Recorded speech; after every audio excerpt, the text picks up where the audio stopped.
As últimas capitais que receberam sinal 5G no Brasil foram Rio de Janeiro, Florianópolis, Vitória e Palmas. Isso aconteceu ontem.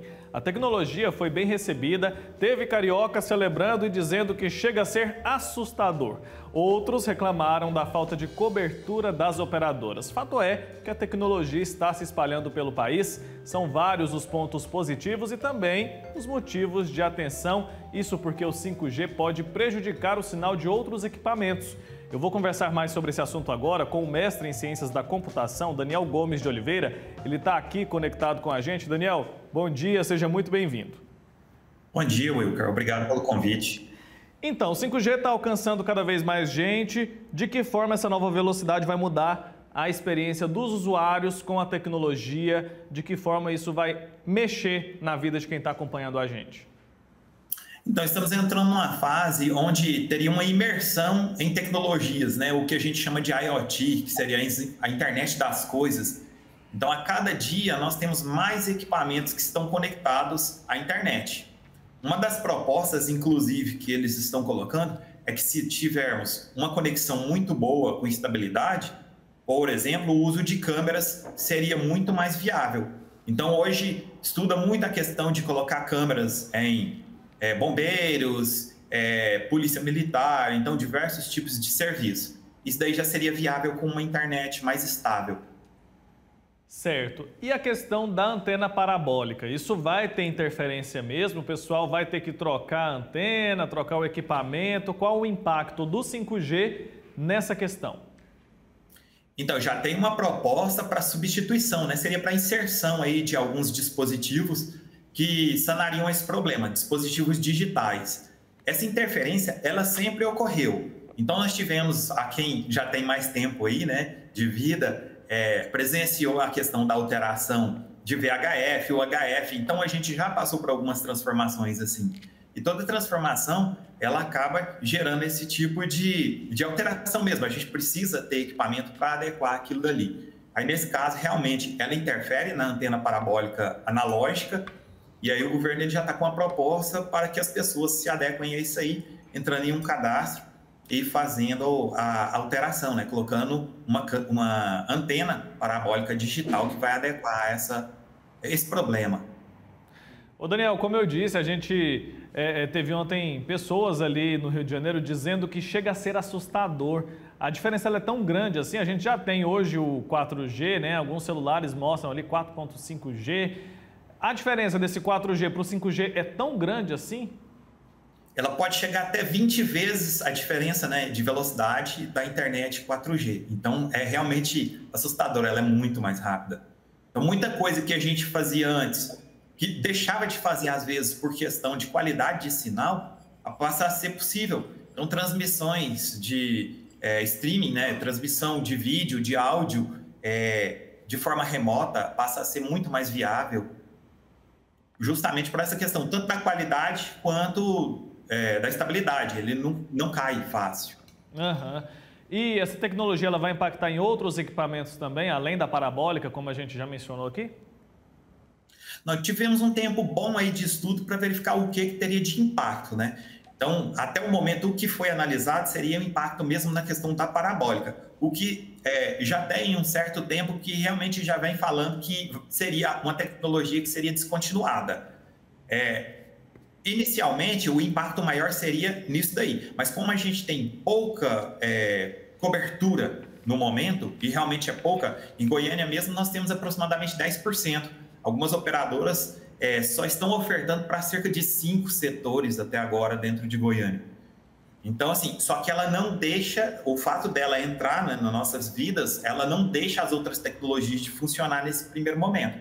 Então, 4G continua funcionando, 3G continua funcionando. Pode ser que a gente tenha uma oscilação no sentido de você chegar num local onde não tem cobertura e aí ele cai para outro tipo de tecnologia. Uhum. Agora, então, isso que você está falando aí é bacana da gente reforçar, porque o pessoal está acompanhando a gente, aí pensa assim, não, inventa essas coisas, aí meu celular aqui vai parar de funcionar, a qualidade da minha internet vai ficar pior, ficou pior. Então, quer dizer que o celular da gente, o celular que já está funcionando ali, a internet no 4G, ela vai continuar operando normalmente, uma coisa não tem nada a ver com a outra. Isso, uma coisa não tem nada a ver com a outra. Inclusive, eu acredito que a maioria da população hoje não tenha um celular que ele está preparado para receber o 5G. Então, não necessariamente pelo fato de ter entrado o 5G no mercado, todas as pessoas vão ter o acesso a ela. Depende também do equipamento que a pessoa tem. Todas as operadoras que a gente tem no nosso país hoje estão prontas para receber essa tecnologia? Sim, elas estão prontas. Algumas entraram com a cobertura maior por questão de investimento em infraestrutura e outras com cobertura um pouco menor. Então, dependendo da operadora, tem a cobertura em algum setor ou não.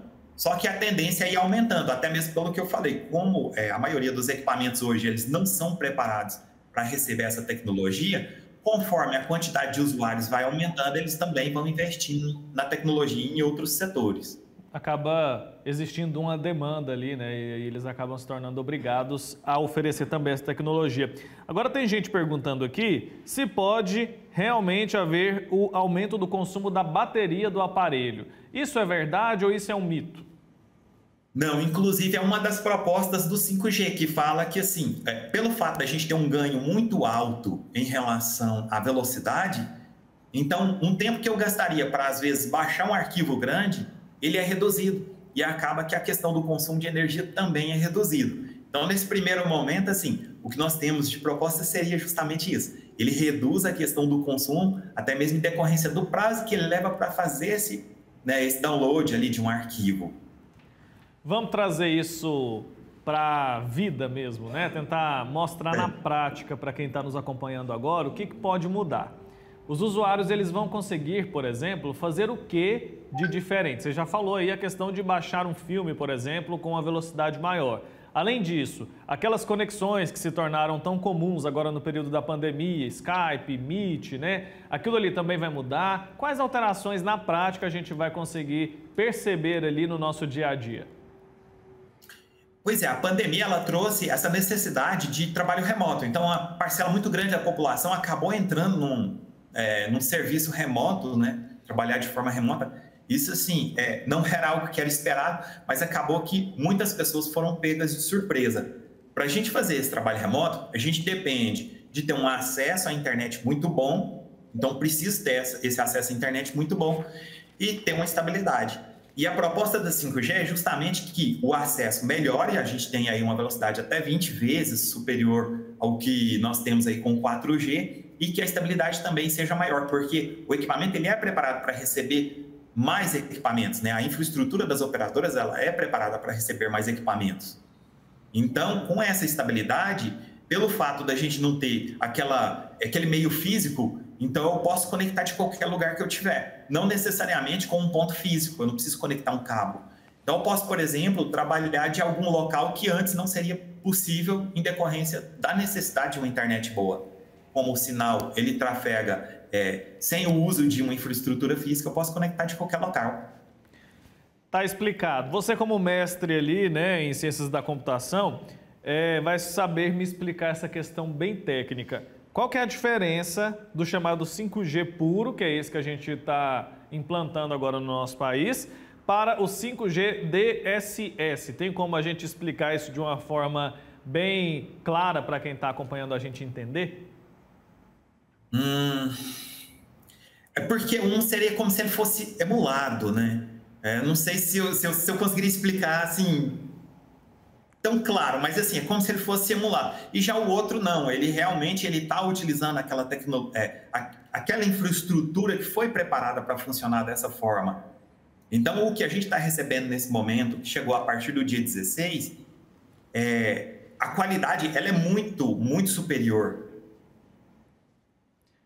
Tá certo. Então, a diferença com certeza vai ser bem sentida, né? E são mais de 60 aparelhos, modelos ali de celulares compatíveis com essa tecnologia, né? É possível, de alguma maneira, acrescentar a tecnologia 5G em aparelhos inferiores? Porque eu lembro que quando foi colocar a TV digital, tinha aquela alternativa do pessoal comprar um conversor, né? No caso dessa tecnologia aqui, não tem como fazer isso. Não, nesse primeiro momento não. Pode ser que surja alguma coisa no sentido de como ele está ampliando, a gente tem a possibilidade, porque assim, o foco nesse primeiro momento seria a gente ter essa cobertura em um aparelho celular. Mas você deve lembrar que assim, há algum tempo atrás, a gente tinha um aparelho que seria um modem móvel, que a gente conectava ele no nosso computador e poderia ter o acesso a essa internet, que seria o 4G, a partir do computador, de outros dispositivos, né? Apesar de que a quantidade de dispositivos nessa época era bem reduzida. Então, até por isso não tinha tanto esse foco. Mas hoje, a tendência é que o 5G ele consiga, sim, atender a necessidade em diversos tipos de dispositivos. Então, não teria necessidade de ter uma internet móvel e uma internet física dentro de casa. Então, a tendência é que tenham mais equipamentos que recebam esse sinal do 5G e a gente consiga trabalhar com isso daí também dentro de casa, nas empresas.